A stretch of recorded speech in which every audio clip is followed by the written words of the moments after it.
Halo, salam daun memberi. Di video kali ini saya berbagi kepada teman-teman sekalian terkait dengan beberapa pertanyaan seputar dunia herbal atau herbal memberi. Yang pertama terkait dengan masa bertahan ramuannya. Untuk masa bertahan dari ramuan ini 3 jenis: minyak, salap, dan bubuk.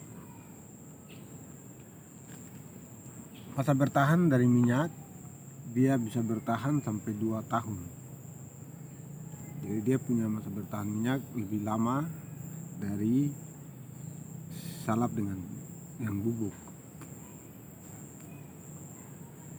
Karena komposisi dari minyak berbeda dengan salap berbeda dengan serbuk. Sehingga masa bertahan minyak 2 tahun dia bisa bertahan. Salap daun mambri, dia punya masa bertahan itu paling rendah 6 bulan, paling tinggi 1 tahun. Karena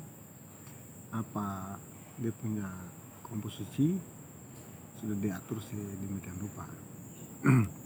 Terus yang berikut daun mambri atau yang bentuk bubuknya itu sendiri, masa bertahannya itu 6 bulan atau paling rendah 3 bulan. Dia lebih rusak cepat. Dari ketiga jenis produk ini komposisinya beda-beda, antara yang minyak beda dengan yang salap dan juga dengan yang bubuk. Itu komposisi berbeda itu dari campuran yang dipakai dalam peracikannya. Sehingga kadang kalau yang bubuk dalam jangka waktu lama dia lebih cepat rusak, ataupun dia punya khasiatnya semakin lama dia semakin berkurang. Kalau minyak semakin lama khasiatnya semakin tinggi. Jadi dia lebih aman minyak, masa bertahannya lebih lama. Kalau yang salap dia di tengah antara minyak dan bubuk. Oke, itu mungkin penjelasan saya terkait dengan masa bertahan daripada ketiga produk ini.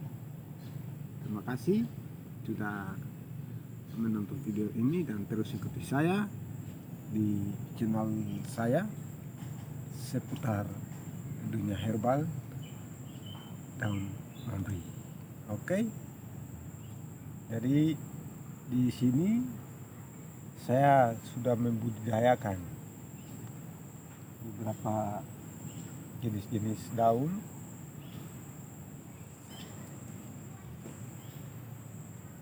Jadi ini saya tanam di belakang rumah sana. Jadi di sekitar halaman rumah saya sudah tanam agar lebih mempermudah saya dalam proses-proses pengelolaan. Jadi kalau ada yang datang untuk langsung ditangani, saya tinggal ambil di belakang rumah. Kalau untuk pengiriman itu baru saya ambil di hutan. Jadi itu sedikit informasi yang dapat saya sampaikan, karena ada yang mengatakan ini asli kah? Ya, ini asli langsung dari pusatnya, karena di sini sudah dia punya tumbuhan ini banyak hidup di sini. Kalau kita order dia keluar untuk ditanam di luar sana, dia tidak bisa bertahan hidup, karena tempat di mana dia bisa bertahan hidup hanya di sini saja. Sehingga daun ini dia hanya tumbuh di alam sini dan tidak bisa dibudidayakan dimanapun selain di daratan tanah Papua atau di Indonesia Timur. Oke, terima kasih. Salam hormat bersama saya Jos Binur yang selalu